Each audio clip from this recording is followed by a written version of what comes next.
Hello, everybody. Welcome back to the show. I'm Josh Lopes. I am your host of the Multipli Podcast and a growth partner at Multipli, where we build custom software, mobile apps, and websites that deliver massive ROI. We also provide fractional CTO and AI implementation consulting. And I'm super excited for the episode today because I am joined by a giant in the world of biotech, Dr. Emily Stein.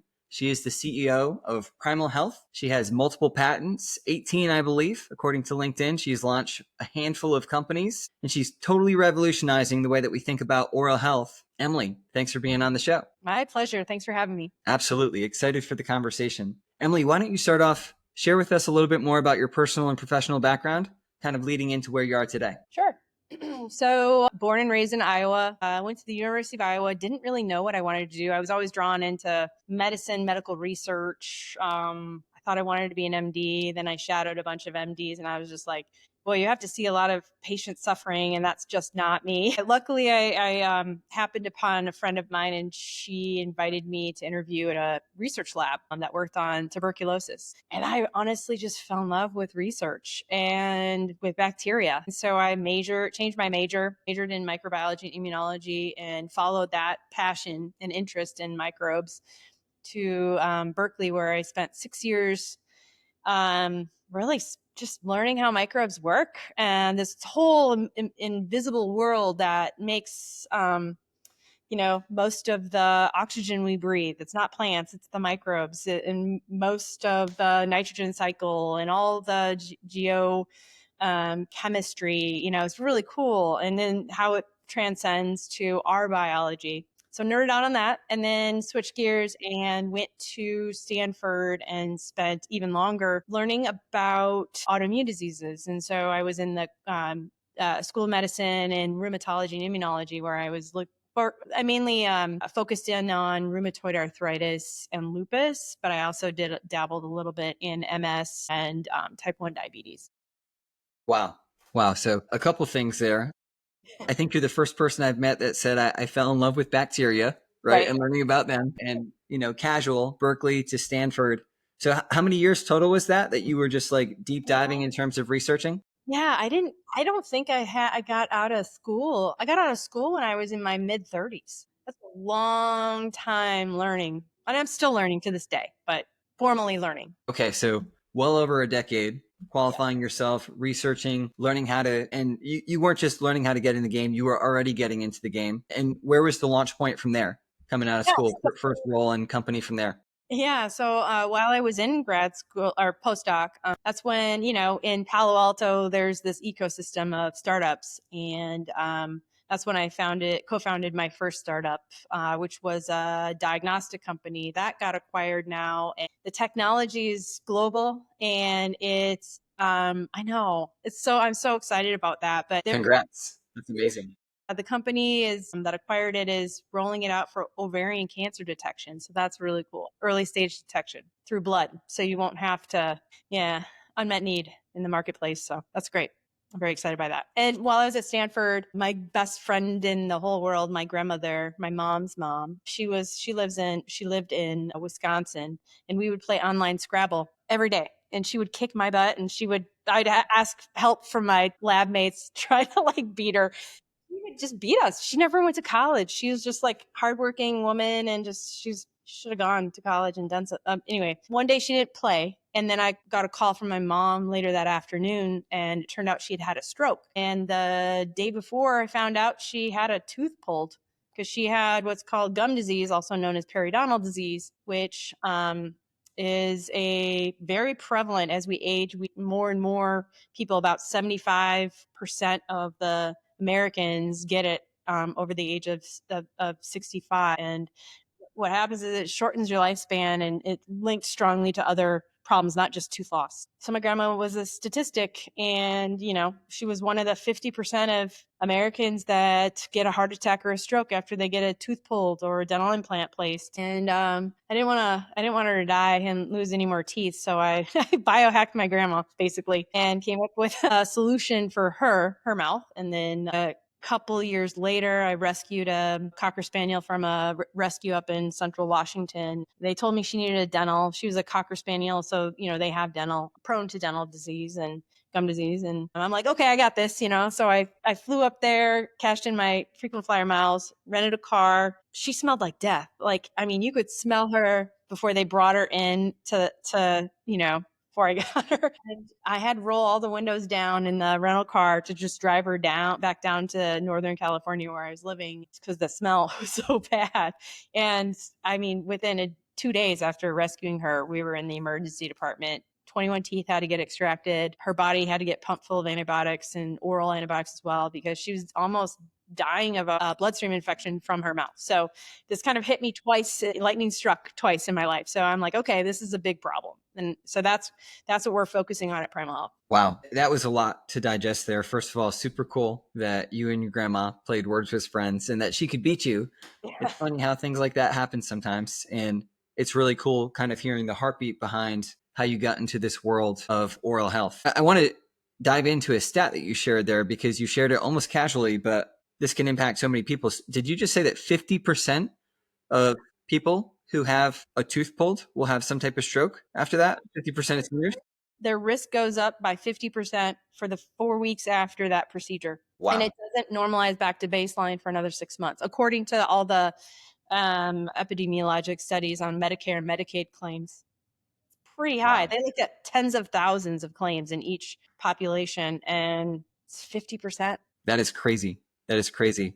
And Yeah. I know I told you too, when we were just getting to know each other before this podcast, that's something that's close to home in our family too, because the exact same thing happened to our grandma where routine tooth pull turned into anything but routine outcomes. So I think this is amazing. And even though you're making this story fun, you're making it heartfelt, biohacking grandma, I'm sure that there's a lot of people's grandmas out there that are really going to be grateful that you had built that skill set and you had built the connection with your grandma where you were able to learn and put something into the marketplace that can help other families avoid that outcome that they don't even know these stats. Yeah. Dentists don't even know the stats because dental is its own silo, so you do work on a patient and then the patient leaves your office, right? They don't get any information about that patient a couple days later was in the emergency department, right? With a cardiovascular event. They don't know that. Or joint infection because their artificial joint got a biofilm infection, Wow. Yeah. That's crazy. That's one of those stats that more people need to know for sure. So yeah. It went from grandma to, again, you using your heart to rescue people and to make a difference, to apply what you've learned to the Cocker Spaniel. Yeah. Most people wouldn't have even let in their car. Right. So where does that leave Primal now? I know that you have the two separate arms to the company almost, right? Yeah. So we we've done most of our clinicals are in human, but the human side of our business did not take off right away because the business of dentistry is very different. It's not like medicine where there's reimbursement rates that are very common and treatment modalities that are really fixed. Dentistry, it's more of a cash business these days, and drilling cavities is a really big revenue generator for dentists. So the one prevention piece in dentistry really is your hygienist. And so that's taken us time to learn how to gather and inform them and do enough clinicals and convince them and learn how to market to them and talk to them and, to teach them about our products and our technology. So it was much faster with the pets because a pet can lose a third of their lifespan, if they have dental disease, a third. And it's linked to so many other things like kidney disease in dogs, liver problems, gut issues, hot spots, cancers. These microbes don't just stay in the mouth. Again, continuously being staggered by some of these stats here, 1/3 of the lifespan. So the pet business has taken off. Yes, Teef is the brand. And so it's cute, name recognition. It makes people smile. And we even go to dental conferences. We have a booth for our human products. And most of the dentists and hygienists buy for their pets. Wow. Yeah. So teeth for pets. And then what's the name of the arm for? It's generically named Daily Dental Care. We're in the branding process because we're trying to figure out how to market both directly to consumers, but also to the clinicians in a way. So yeah, we just right now have, these are what I built for my grandmother Protectin and Fossident lozenges, but she could just, she couldn't brush her teeth. She had rheumatoid arthritis and Sjogren's syndrome. So she could suck on a lozenge after she ate something, instead of, we're finding out that's actually much more effective than brushing. Because when you brush, you're just smearing bacteria around, but then they reattach in 2 minutes and you didn't really change the landscape. That's why, we're talking to hygienists and dentists a lot, and they're just like, I feel so bad. Cavities are still epidemic rates, and we keep on telling them to brush and floss more. And I'm like, well, I know that's because it doesn't work. It's an antiquated way of oral hygiene and it's not real. So what we're doing is just really focusing in on the microbes, which are really the problematic component of it. And we're making them behave better by giving them a forced menu of what they can eat so that they're ignoring the carbohydrate and the sugars in our diets. And we're putting them more on a keto, just in the mouth, not you, but it's changing what they're doing, so that when they reattach after you brush your teeth, they're not secreting all these acids, which cause cavities and other byproducts, which upset your immune system and cause gum disease and stuff like that. This is amazing, Emily. And this is one of those things where I'm just thinking, like, I haven't done the math and I probably will after this call, but how many times does the average American brush their teeth thinking that they're an all-star if they brush 3 times a day instead of 2 times a day? And I'm hearing you, and what I'm hearing is like, hey, realistically, this is not accomplishing the end result that most of us have been taught to think, right? Yeah. I mean, there's foundational clinical studies that have been conducted over the last 10 years showing that there is literally a 50-50 shot at having a benefit. It's like a flip of a coin, whether or not it's brushing and flossing benefits you from a plaque and tartar reduction standpoint. It's really about who's living in the mouth and what are they making? How much plaque are they making? Are they making certain kinds, what kinds of microbes are growing in the mouth? Those are the kinds of things that I'm trying to teach dentists and hygienists about, because those are the most important questions to be asking. And what kinds of products do you take? Like, this is a sachet for drinking water for stroke patients and patients like kids, they can just put it in the water bottle. But like, what kinds of science and ways of thinking do we really need to wrap our arms around for prevention and wellness? Wow. And you just hit on something that was going to be my next question here, because as I'm hearing about the ineffectiveness of brushing, I'm thinking about having 3 kids under the age of 6 right now. I'm thinking how sometimes brushing can be an event for parents, right? Where you have that 2-year-old or 3-year-old that just wants to fight mom and dad every night. And 50% of the time, it's not even worth it, right? It's flip a coin whether or not it's worth it, mom and dad. You just showed something. My question was going to be, what's a better alternative for parents that have kids that don't want to brush, or just parents in general? Yeah. You mentioned the sachet? Yeah. Put it in the drink. I just drank some myself right here. Or suck on a lozenge. We have some kiddos that actually brush their teeth and then they have the after brushing mint that they call it. But what we're finding is you want to hit the microbes with this diet plan right before you go to bed, so that when you're sleeping, they're not secreting and spewing out all this toxic stuff, right? That you're just absorbing passively. And you wake up with bad morning breath and all that stuff. Well, kids can wind up waking up a lot of times with weaker enamel, which is why they wind up with a lot more cavities than adults do. But towards the end of life, cavities come up again, but they're more in the form of deep root caries because our gums have receded so much as we age because of who's living in a mouth again and what they're doing based on our diets. My mind is moving in so many different directions here as I'm learning new things, Emily. And I thought I had learned a good bit just when we caught up the first time, but this is awesome. Tell us about some of the case studies and other use cases, other places that this impacts downstream. It's not just what happens in your mouth, right? Yeah, these microbes don't stay in the mouth. What we're finding is some of the organisms strongly that drive gum disease process are probably causal in certain subsets of Alzheimer's or in subsets of pancreatic cancer, head and neck, colorectal, endometriosis, ovarian cancer, cervical cancer, a lot of women's health, some breast cancers. We're seeing a lot of these microbes being shared amongst the household, mother to infant, so they can exchange yeast infections, for instance, through the mouth, or skin and soft tissue infections, because the mouth, we always touch ourselves, right? And we spread those microbes. And so some of the things we're finding is just by changing the microbial diet in the mouth, we're shifting the lower gut, the skin, the genital urinary tract. So in one of our clinicals that we did in memory care, where they were drinking this versus standard of care, the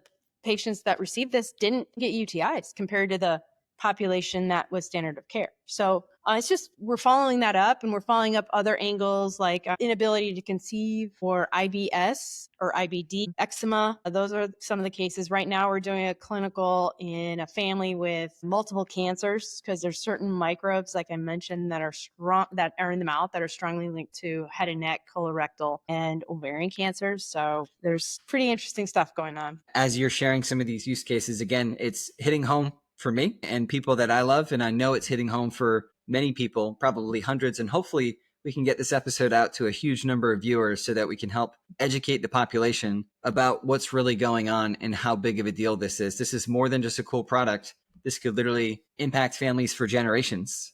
This product that you've developed, these products that you've developed here. So I know that when we were talking earlier, you mentioned that it was pretty cool that this product is used by NASA. Is that right? Yeah. These the phosphonate lozenges, they went up into the International Space Station for 18 months, and they're now they were voted the #1 hygiene product by NASA and European Space Agency and Roscosmos, which is the Russian cohort. And we're gearing up to apply to do a follow-on study where an astronaut following for a year would take our products off and on, and we would measure not just the mouth and dental, but also lower GI, because astronauts get such rapid what's called dysbiosis, which is the cause of a lot of problems, where the microbiome, which is all the microbes inhabiting you, becomes unhealthy and unbalanced. And so we know our products through our clinicals rebalance a person's microbiome. And so we're going to see up in space how good we can prevent dysbiosis, and then take the astronaut off and then let them get dysbiosis again, and then try and treat it. So it'll be we're really looking forward to that clinical. That'll be fun. That's amazing. That is out of this world. They're literally Really. very good. Very cool, Emily. So tell us this, like, I think that probably the average American, they think that they're ahead of the curve if they're thinking about things like gut health. I can't imagine, maybe do you know what percentage of the population is aware of how big of a deal oral health is? Very few. I think maybe from who we've talked to, I would say less than 10% of Americans recognize the importance of oral.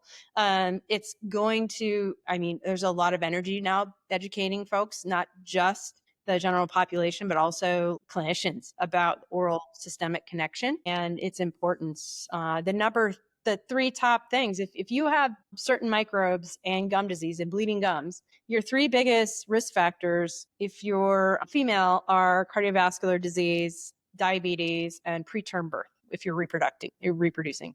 For males, is also cardiovascular disease, also type 2 diabetes, but it's chronic kidney disease. Yeah, because these microbes, like I said, don't just cause inflammation and tissue degradation in the mouth. It leads to systemic things, because they can burrow through our gum tissue, enter our bloodstream, and then go elsewhere and cause some problems. So what efforts are being made right now? I'm sure your team is doing a lot of this, and like clearly the evidence and the testimonies are starting to speak for themselves, but what type of education is being done right now for these clinicians, for the general public? Yeah. How's that going? There's a cadre of emerging companies like ours that are really forcing the education. So like, I'm giving a lot of CE credit lectures to dentists and hygienists, working towards partnering with educational platforms on the medical side, because, just as much you need dental hygiene in hospital systems, especially in the ICU, where you can get ventilation, you can get inhalation pneumonia from just inhaling microbes from your mouth. We swallow about anywhere from hundreds of millions of microbes a day to 3 billion microbes a day. And it doesn't die in the stomach. It makes it through, it influences downstream. So if this is unhealthy, it's going to impact downstream. And just educating folks about that, getting on podcasts like yours and what you guys are going to do, just to kind of help curate and educate folks, because dentistry has just been so siloed away from medicine, but the mouth is one of the biggest gateways to the body, and it's so close to the head. And we have, a major blood vessel that is so close to the mouth that heads right up there, and the other one heads right down to the heart, right? So it's just like, no wonder why people can wind up with dementias and with cardiovascular events if they have certain kinds of microbes doing bad things in the mouth. Wow. So being an innovator, Emily, you founded 5 companies now, and it looks like Primal Health is going to make a huge difference, not just for animals, but for humans. And I can only imagine the difference that it's going to continue to make compounding over the next several decades. It's exciting. And I know I'm going to look back and be like, wow, that's really cool that I was able to interview Emily in the relatively early stages still. Where are you seeing this going? Like, what are you most excited about for the future? Like, from an innovation perspective, what's next for Primal? Yeah. Yeah. So we're literally starting to now follow where these microbes go. So we feel confident like our teeth products for pets and our human products for dental are a great start. But we have to follow where these microbes are located. They form their own homes called biofilms elsewhere, like in people's joints or heart valves or brains or other organs or general urinary. And we have strong evidence to suggest we can really improve the health of folks that are plagued by these microbes that are going different places and causing problems. So we're innovating around how to deliver things, doing all obviously the clinicals, the regulatory, all of that. So areas we're interested in focusing in on our unmet needs are women's health and reproductive health, as well as neurodegenerative diseases and cancers that are untreatable, like pancreatic cancer. There's no effective treatment for that. So that's kind of where we're focused, is really driving unmet need. Sure. That's amazing. That's amazing. And even just from like the number of downstream implications that you've mentioned so far on this call, I'm sure there's like so many other verticals that you could dive into as well down the road. Very cool. Very cool. Yeah, dental, believe it or not, is a huge. I mean, we all have mouths, and we're all going to wind up suffering based on the statistics. You've either had a cavity or you've got gum disease, one of the two. I mean, they're both around 80% of the human population worldwide. So in some countries, it's up to 92% gum disease in adult population. So it's a problem, and it's, this chronic infection that leads to this chronic inflammation and tissue deterioration that's driven by microbes eating badly. And so I think we can definitely make an impact, because one of the things I've been touched twice, and it's totally a preventable thing, and so having your thumb on a root cause of a big thing is exciting, but it's also intimidating. Like, how do I get this in the mouths of